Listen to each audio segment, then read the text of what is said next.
Sir? Sir? Sir, excuse me, question for you. Kayo po ba si Doc Ron?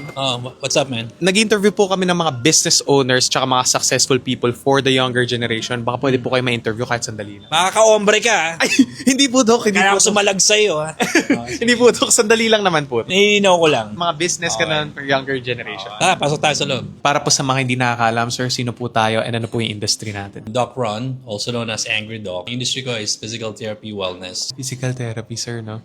Kailan po natin, sir, nakuha yung first million natin? I think during the first months of 2015, nung una ako nag-move from the States to the Philippines. I should say first 2 months. Nag-business na po ba tayo nito, sir? Nag-business ako sa States. Umuwi ako sa Philippines kasi sabi ko, you know what, the States is not so appealing to me anymore. So, bumalik ako ng Philippines. Ngayon po, sir, ilan po yung mga branches natin dito? Ngayon, 5 na lang. It used to be over 100 clinics. Marami po kami nakikitang hilot or mga chiropractic. Ano po ba yung difference nito dito po sa mga ginagawa natin sa clinic? First of all, I'm a doctor of physical therapy from Chicago, Illinois. So may pinag-aralan tayo, may education tayo. Mga hilot palaga talk, syempre nag 5-day training. Alam naman natin na ang physical therapy sa bansa na to used to be 5 years. Tapos sila magsasabi na 5-day training. Parang ang labo, di ba? In terms of science, education, ito talaga yung mas trustworthy path na i-take nila in terms of getting better. Grabe yun, sir, no? Graduate din po pala tayo ng Chicago, Illinois. Actually, I graduate from Utica College of New York. Yung education ko as a doctor came from the States. Pero bachelor's muna ako dito. When I came to the States, dun ko kinontinue yung education. Pwede niyo po ba kami bigyan ng isang lesson na gagamit niyo sa business na hindi natuturo sa school? You gotta listen to your gut feel. As you gain more experience, your gut feel gets stronger. Parang mali itong step na gagawin ko na to. If you feel that there's something wrong in your gut, huwag mo na ituloy. Parang ayaw pumunta sa clinic niyo. There's something off about this. Chances are, may something nga. And matututunan natin yan, sir, during the experience natin, no? Sa paggawa ng mga business or sa decision-making natin. Yeah, as you gain more experience in life, in business, you learn to listen to your gut feeling. Pero sir, 100 branches, tas naging 5 na lang. Ano nangyari po dun sa dati nating mga branches? I was spread too thin. Hindi na ako makagala dun sa dapat pupuntahan. Pag hinanap ako sa Cebu, nasa Manila ako. Pag hinanap ako sa Manila, nasa Davao naman ako. Hindi ko na siya ma-manage yung tama. And with that comes theft. Pwede kang nakawan, pwede yung mga tao mo hindi na pumapasok kasi wala nang management. When the cat is away, the mouse will play, di ba? Yun naman yung laging kataga, di ba? Tama yun, Doc, no? Dapat talaga alam natin kung sino talaga yung mga kukunin natin sa business natin. Tanong ko lang, Doc, paano po natin talaga malalaman kung ano yung hindi or pwede na pumasok sa business? Like I said, it comes with life experiences na makikilatis mo yung tao. My observation, my experience, ang expiry date ng mga tao dito para lumabas yung ugali nila between 6 to 8 months. Lalabas yung ugali nila kung ano talaga ang ugali nila. So it's hard to see during that 6-month period. Okay ba itong taong to? Hindi. So ang ginawa ko, sinigurado ko this time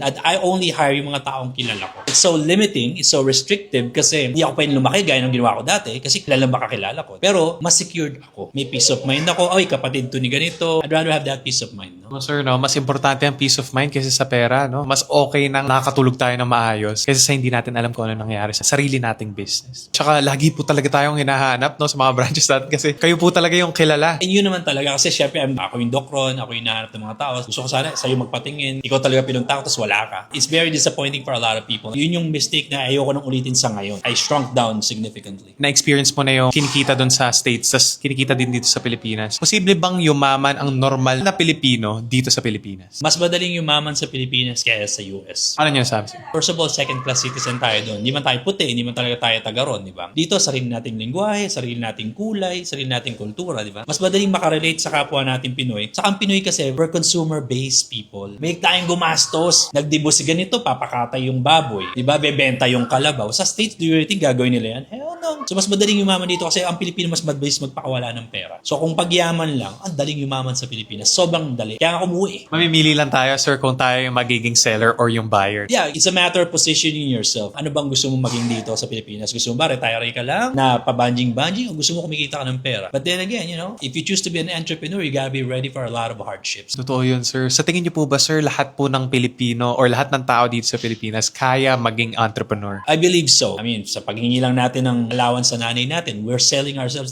Ma, meron kami outing. We're selling your outing. You're selling that idea. I need money for that outing. That is selling. That's part of business. Karamihan kaya, pero may desire ba? May motivation ba? Yun ang question. Pero ang galing, sir, napapansin ko lang, parang ang galing nyo pagdating sa business, no? Tanong ko lang, ano po ba yung common trait ng isang doktor at isang businessman para maging magaling? First of all, you gotta be the LeBron James of PT.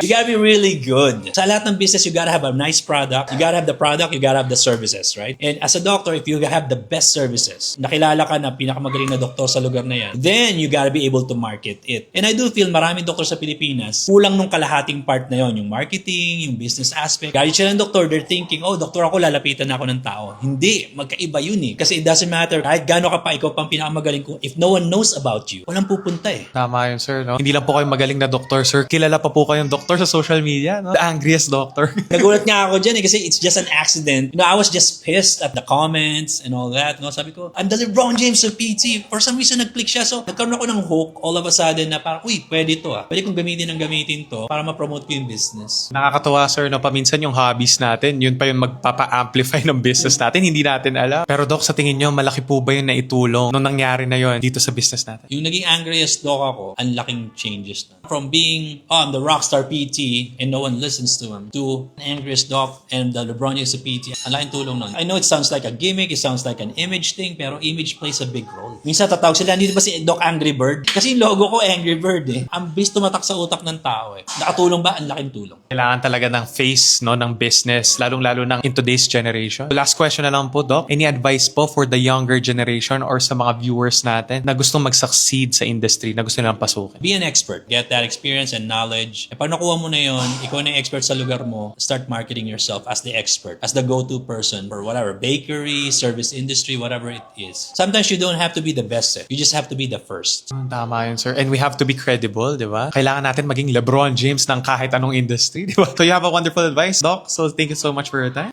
Yeah. Pleasure to meet you po.